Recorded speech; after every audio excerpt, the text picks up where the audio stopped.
Welcome to this IELTS listening practice test. Get a piece of paper and a pen, and you can write down your answers as you do the test. At the end of the test, we will go through all of the answers. There are 40 questions. So let's start the test. There will be time for you to read the instructions and questions, and you will have a chance to check your work. All the recordings will be played once only. The test is in 4 sections. At the end of the test, you will be given 10 minutes to transfer your answers to an answer sheet. Now turn to Section 1.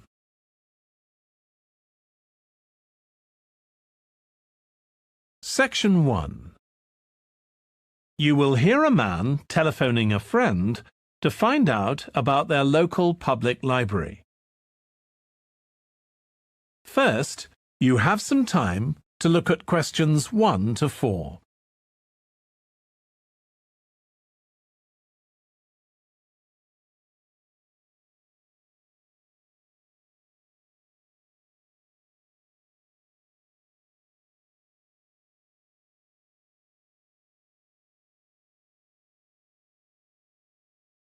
You will see that there is an example that has been done for you. On this occasion only, the conversation relating to this will be played first. Hello? Hi, Susie. It's Paul here. How are you? Enjoying your new job? You're working at the library, aren't you? Yes, I started when the library reopened a month ago. It's great. The woman says that the library reopened a month ago. So month has been written in the space. Now we shall begin. You should answer the questions as you listen, because you will not hear the recording a second time. Listen carefully and answer questions 1 to 4. Hello? Hi, Susie. It's Paul here. How are you? Enjoying your new job? You're working at the library, aren't you? Yes, I started when the library reopened a month ago. It's great. Actually, Carol and I have been meaning to join for a while. Oh, you should. It doesn't cost anything, and the new library has all sorts of facilities. It's not just a place where you borrow books. For instance, there's an area with comfortable seats where you can sit and read the magazines they have there. Some people spend the whole morning there. Wish I had that amount of time to spend. Yes, you must be pretty busy at present, with the children and everything. We are, yes. But we're hoping to get away this summer. We're thinking of going to Greece. Well, we've got a much larger section of the library devoted to travel books now, so you should come and have a look. I can't remember if there's anything specifically on Greece, but I should think so. OK. Now, Carol's organising a project for the history class she teaches at school. It's about life in the town 100 years ago. Do you have anything that might be useful? Yes. Actually, we've now got a new section with materials on the history of the town and surrounding region. Right. I'll tell her. You can't always find that sort of thing on the internet. Now, in the old library, there used to be a separate room with reference books. It was a really nice, quiet room. Yes, we've put those books in the main part of the library now, but we do have a room called the community room. It can be hired out for meetings, but at other times, people can use it to study. I might use that. It's hard to find anywhere quiet at home sometimes. I can't remember how old your son and daughter are. We've introduced a special section of fiction written specially for teenagers, but they might be a bit young for that. Yes, they would be. Before you hear the rest of the conversation, you have some time to look at questions 5 to 10.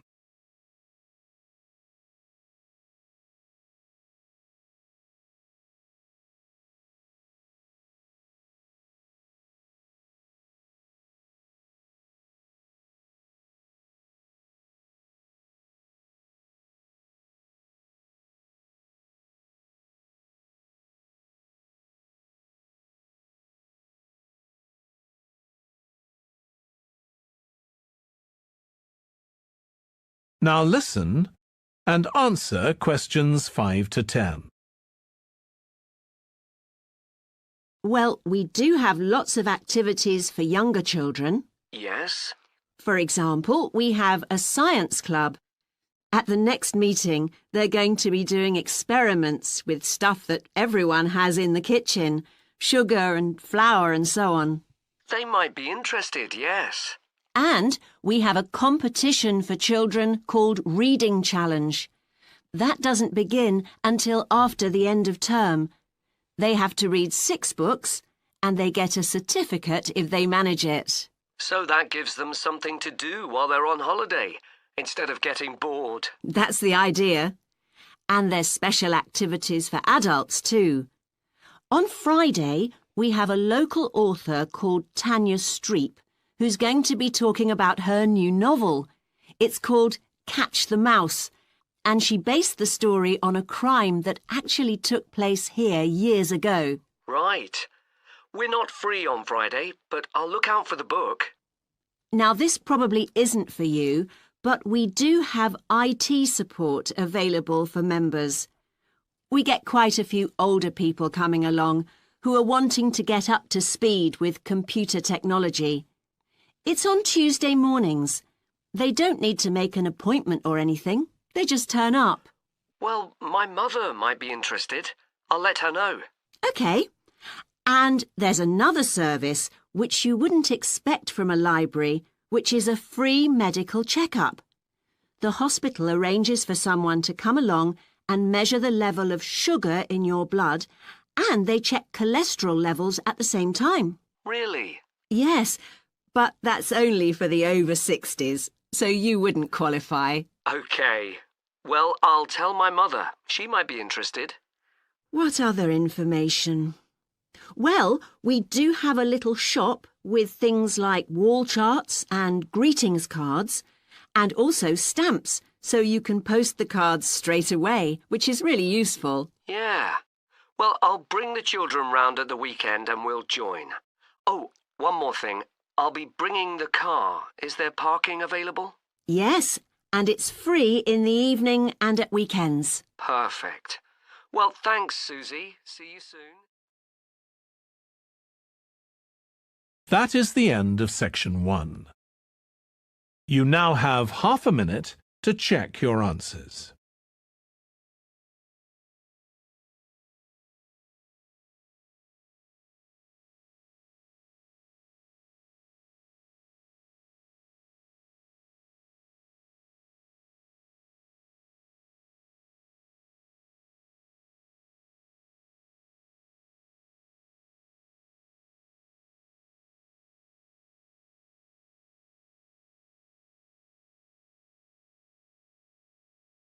Now turn to section 2.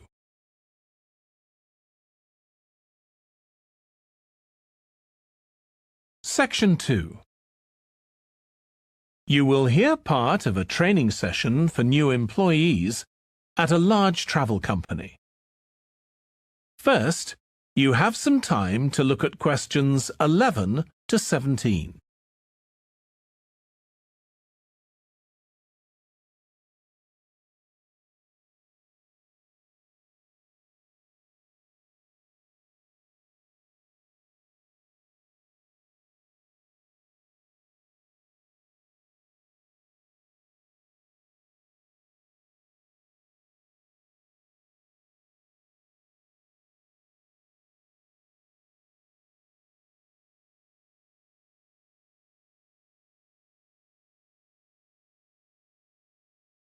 Now listen carefully and answer questions 11 to 17.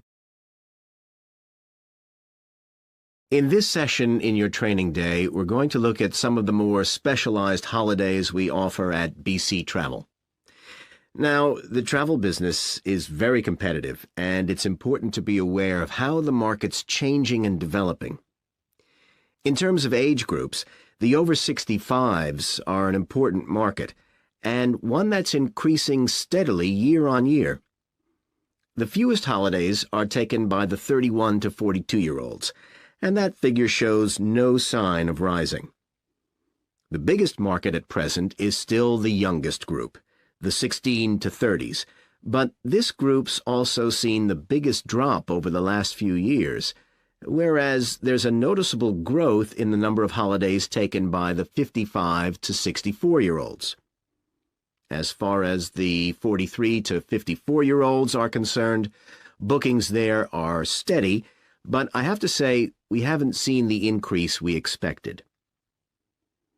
One trend we're noticing with nearly all age groups is the growing popularity of holidays in which clients do some kind of specialized activity.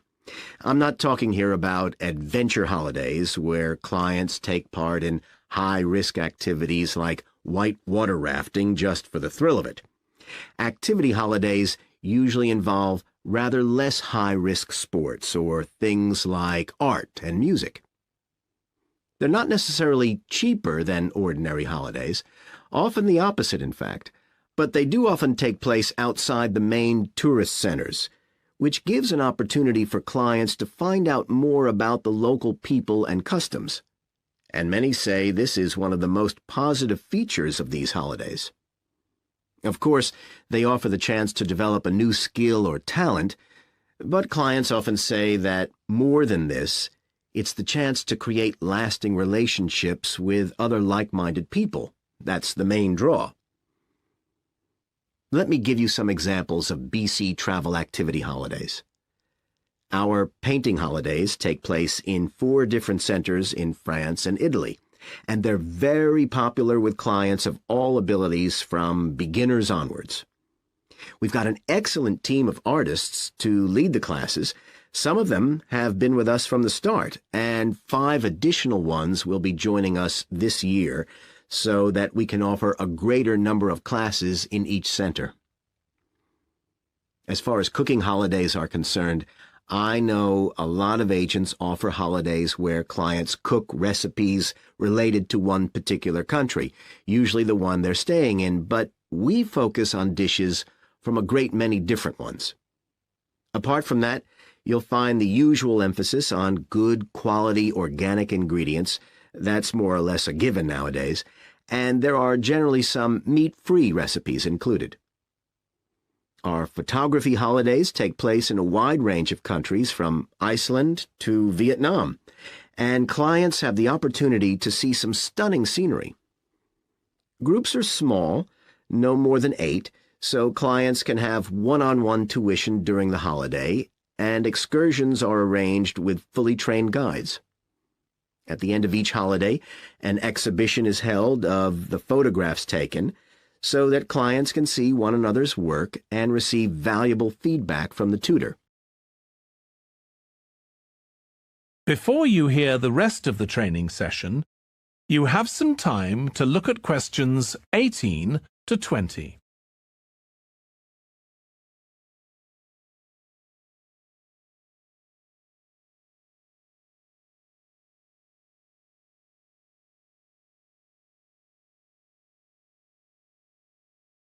Now listen and answer questions 18 to 20. Finally, let me tell you about our fitness holidays. In Ireland and Italy, we run one-week general fitness classes for all ages and levels of fitness. Clients start the course with a consultation with a trainer, and together they draw up an individual program. As well as improving general fitness, clients find that they end up losing much of the stress they've built up in their daily lives. In Greece, we have a 2-week holiday for clients who want to do something about their weight. This has all the features you'd expect, like a personalized diet program, but one of its most popular features is that the exercise classes are all held on the beach. People say it's far preferable to being in a gym. Finally, we offer several holidays in Morocco. One very popular one is the mountain biking holiday. Bikes are provided, and there are different routes according to people's ability. We offer one which is tailored to the needs of families, which is particularly popular.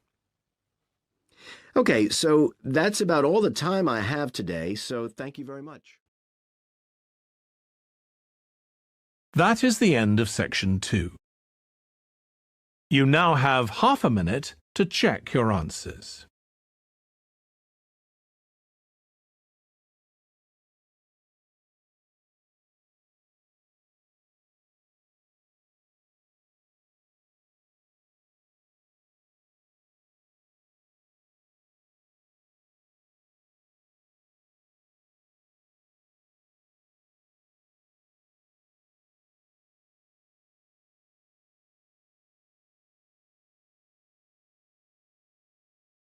Now turn to Section 3.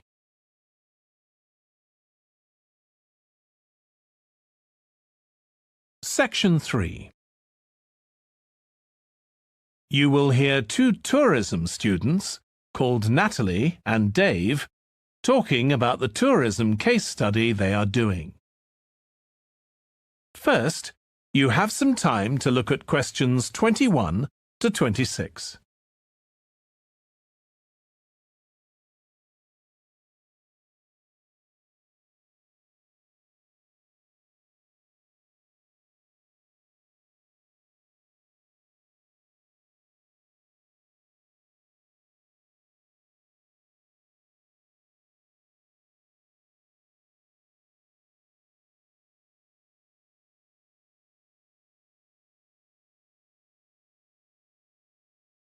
Now listen carefully and answer questions 21 to 26.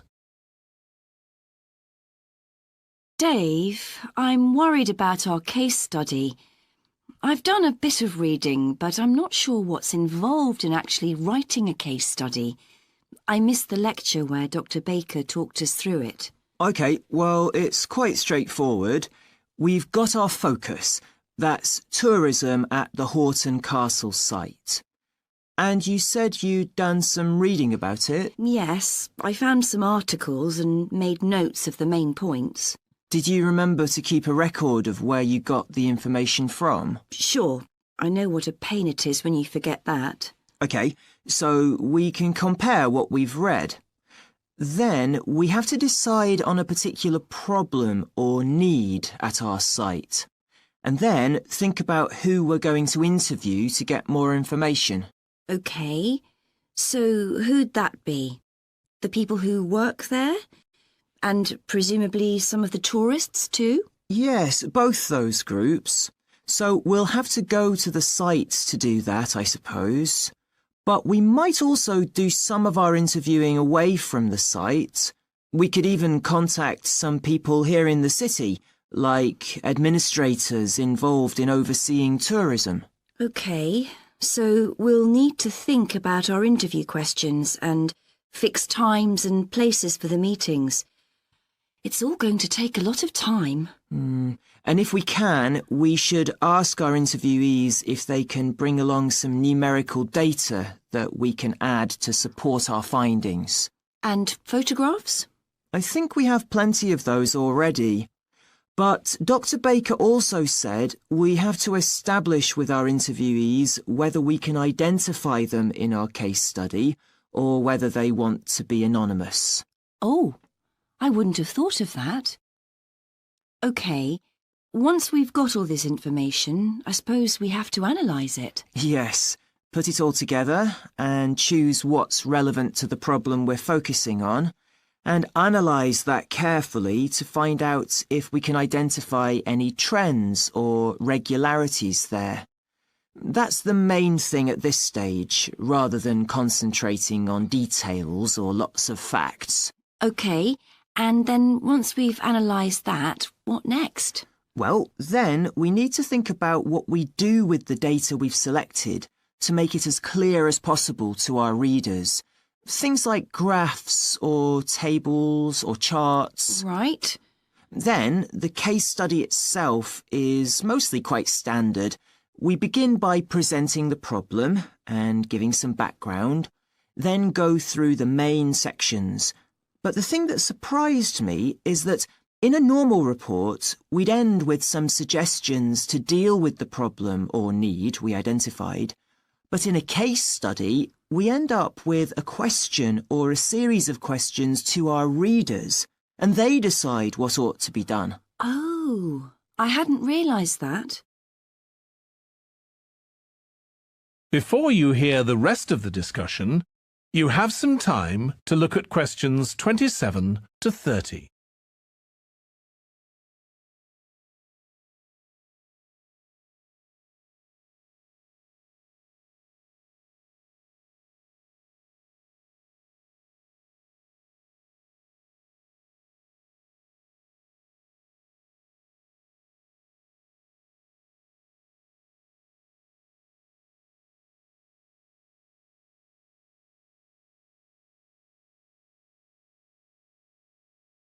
Now listen and answer questions 27 to 30. So, basically, the problem we're addressing in our case study of the Horton Castle site is why so few tourists are visiting it. And we'll find out more from our interviews, but I did find one report on the internet that suggested that one reason might be because, as far as transport goes, access is difficult. I read that too, but that report was actually written 10 years ago when the road there was really bad, but that's been improved now. And I think there's plenty of fascinating stuff there for a really good day out, but you'd never realise it from the castle website. Maybe that's the problem. Yes, it's really dry and boring. I read somewhere a suggestion that what the castle needs is a visitor centre. So we could have a look for some information about that on the internet. What would we need to know? Well, who'd use it for a start? It'd be good to know what categories the visitors fell into too, like school parties or retired people. But I think we'd have to talk to staff to get that information. OK, and as we're thinking of suggesting a visitor centre, we'd also have to look at potential problems. I mean, obviously it wouldn't be cheap to set up. No, but it could be a really good investment. And as it's on a historical site, it'd need to get special planning permission, I expect. That might be hard. Right, especially as the only possible place for it would be at the entrance, and that's right in front of the castle. But it could be a good thing for the town of Horton. At present, it's a bit of a ghost town. Once they've left school and got any skills or qualifications, the young people all get out as fast as they can to get jobs in the city, and the only people left are children and those who've retired. Right. Something else we could investigate would be the potential damage that tourists might cause to the castle site. I mean, their environmental impact. At present, the tourists can just wander around wherever they want.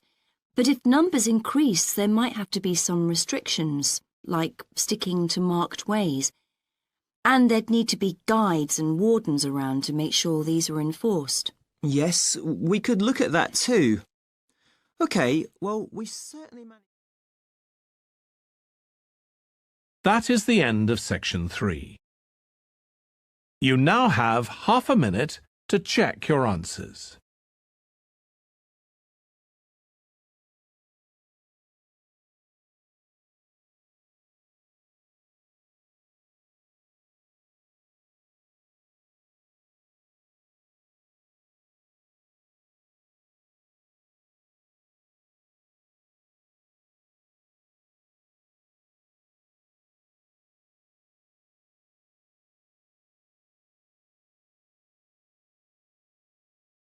Now turn to section 4.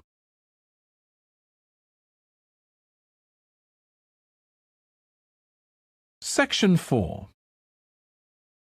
You will hear a lecturer on an environmental studies course discussing how birds are affected by environmental change.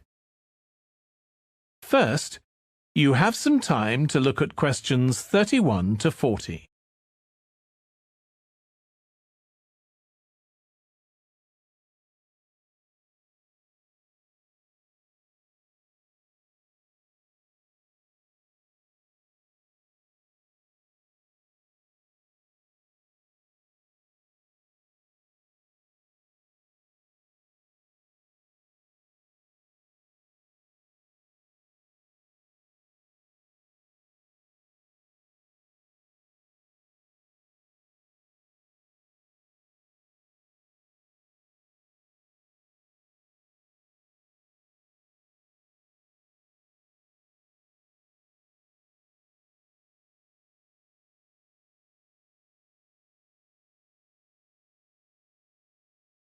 Now listen carefully and answer questions 31 to 40. OK, so we've been looking at how man-made changes in our environment can affect wildlife. Now, I'll discuss a particular example. Let's take a look at mercury. Mercury's one of the 120 or so elements that make up all matter, and it has the symbol Hg. It's a shiny, silvery substance. You may have seen it in old-fashioned thermometers, but it's not used much for domestic purposes now because it's highly toxic. But the problem is that the amount of mercury in the environment's increasing. The main reason for this is the power plants used to produce electricity. The main source of energy that most of them use is still coal, and when it's burned, it releases mercury into the atmosphere. Some of this gets deposited into lakes and rivers, and if it's ingested by a fish, it's not excreted. It stays in the fish's body, and it enters the food chain. So, it's been known for some time that birds which eat fish may be affected. But what wasn't known until quite recently is that those that eat insects can also be affected. So, a woman called Claire Varian-Ramos is doing some research on how this is affecting birds. And rather than looking at how many birds are actually killed by mercury poisoning, she's looking for more subtle sub-effects. And these may be to do with the behaviour of the birds, or with the effect of mercury on the way their brain works, so whether it leads to problems with memory, for example. And she's particularly focusing on the effects of mercury on bird song. Now, the process of song learning happens at a particular stage in the bird's development, and what you may not know is that a young bird seems to acquire this skill by listening to the songs produced by its father, rather than by any other bird. And Varian-Ramos has already found in her research that if young male birds are exposed to mercury, if they eat food contaminated with mercury, then the songs they produce aren't as complex as those produced by other birds. So, quite low-level exposure to mercury is likely to have an impact on male birds in a natural situation because it can mean that they're less attractive to female birds, and so it can affect their chances of reproduction.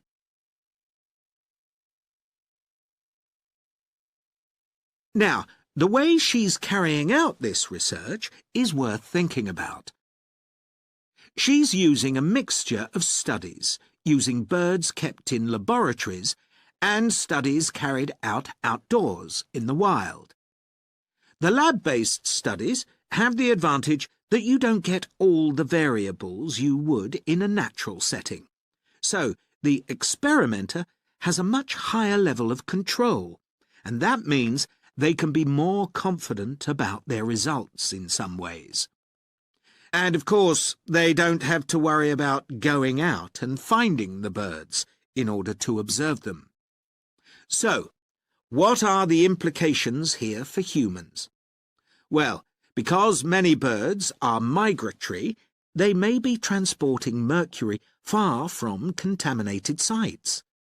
For example, it's been found that ducks who'd been feeding at a contaminated site were later shot by hunters over 1,000 kilometres away, and presumably eaten.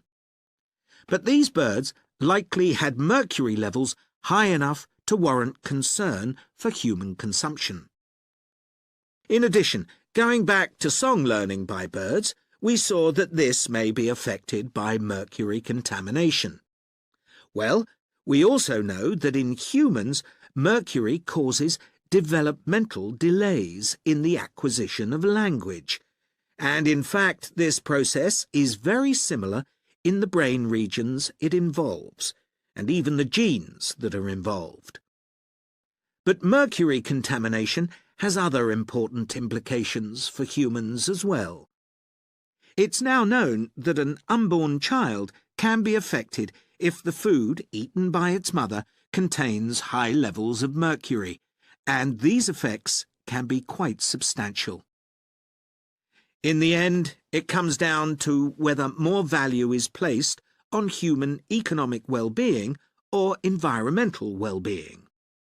It's true there are new regulations for mercury emissions from power plants, but these will need billions of dollars to implement and increase costs for everyone. Some argue that's too much to pay to protect wildlife. But as we've seen, the issues go beyond that, and I think it's an issue we need to consider very carefully. That is the end of section 4. You now have half a minute to check your answers.